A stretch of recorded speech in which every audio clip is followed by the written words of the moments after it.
Headlines.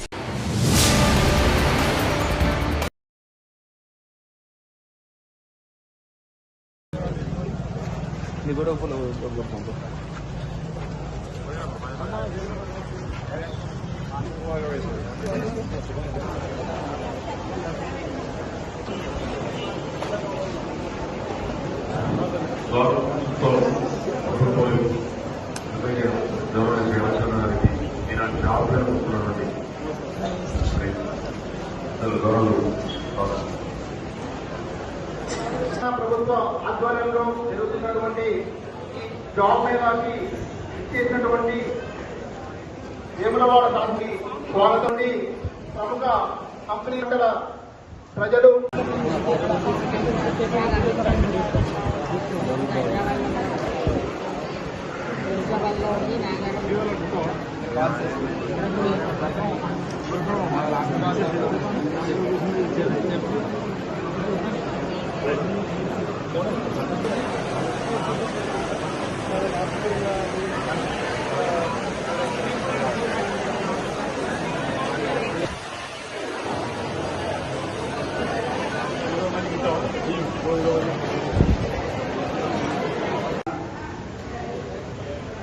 రెండు లక్షల ఉద్యోగాలు ఇస్తామని ఇచ్చినటువంటి హామీ మేరకు ఇప్పటికే 35,000 పైసలకి ఇంచుమించు ఉద్యోగాలు ఇవ్వడం జరిగింది.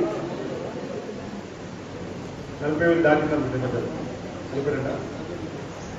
ఇప్పటి వరకు 2 లక్షల ప్రభుత్వం ఇచ్చే ఉద్యోగాల సంఖ్యలతో ముందుకొచ్చి ప్రభుత్వం 42,000 పైగా ప్రభుత్వ ఉద్యోగాలు కల్పన చేసి జాబ్ క్యాలెండర్ కూడా 2 లక్షల వరకు ఏ రంగంలో ఇవ్వగలుగుతామో వాటిని కూడా అసెంబ్లీ సాక్షిగా ఉప ముఖ్యమంత్రి బట్టి విక్రమార్క గారు కూడా చెప్పినటువంటి సందర్భం.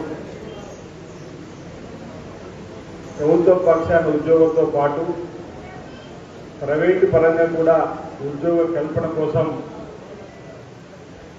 జాబ్ మేళాలు ఏర్పాటు చేయాలని చెప్పిన లక్ష్యం తీసుకొని సిరిసిల్ల జిల్లా కేంద్రంలో మీరందరూ కూడా చూసినప్పుడు ఇంచుమించు 3-4 మాసాల క్రితం పోలీస్ శాఖ ఆధ్వర్యంలో ఒక కార్యక్రమం నిర్వహించుకొని మెగా జాబ్ మేళా ఏర్పాటు చేసుకోవడం జరిగింది.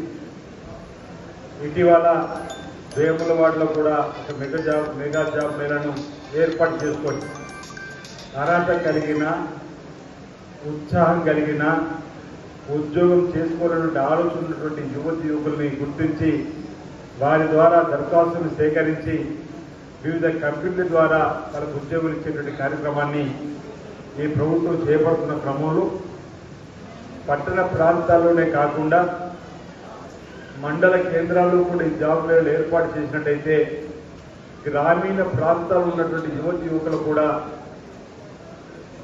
కొద్ది మందికైనా మనం సేవ చేసిన వాళ్ళు అవుతాం, సహకారం అందించిన వాళ్ళు అవుతాం. దీని ద్వారా వారికి కూడా ఒక అవకాశం వచ్చి ఈ ఉద్యోగం ముందుగా సాధించి అనుభవం సాధించడం ఇతరత్ర ఉద్యోగాలు తీసుకోవడం కోసం అవకాశం ఉంటుందని ఆలోచనతోటి గౌరవ జిల్లా కలెక్టర్ మేము ఎంప్లాయ్మెంట్ ఆఫీసర్ కలిసి ప్రతి నెల ఆఖరి శనివారం ఏదో ఒక మండలంలో ఈ జాబ్ మేళ ఏర్పడేద్దామని చెప్పని అనుకొని ఈ శనివారం ఆఖరి శనివారం రుద్రంగి గ్రామంలో ఈ జాబ్ మేళాను ఏర్పాటు చేయడం జరిగింది. మరి అందులో భాగంగా ఇంచుమించు 12 కంపెనీలు వరకు ఇక్కడికి రావడం జరిగిందన్నమాట ఇప్పుడే ఎంప్లాయ్మెంట్ ఆఫీసర్ చెప్పడం జరిగింది. ఇందులో మీరు ఔత్సాహికులుగా పేరు నమోదు చేసుకొని మరి సిరిసిల్ల, వేములవాడ, కొంత హైదరాబాద్ నుంచి కూడా కొన్ని కంపెనీలు కూడా రావడం జరిగింది. మీ విద్యార్థులు బట్టి మీ దరఖాస్తును క్రోడీకరించి వాటికి ఇచ్చేటువంటి ఏర్పాటు చేస్తారు. నేను ఒకటే నిరుద్యోగులు విజ్ఞప్తి చేస్తున్నా, ముందుగా చిన్న జాబ్ అయినా సరే మీరు ఉద్యోగులు చేరినట్టయితే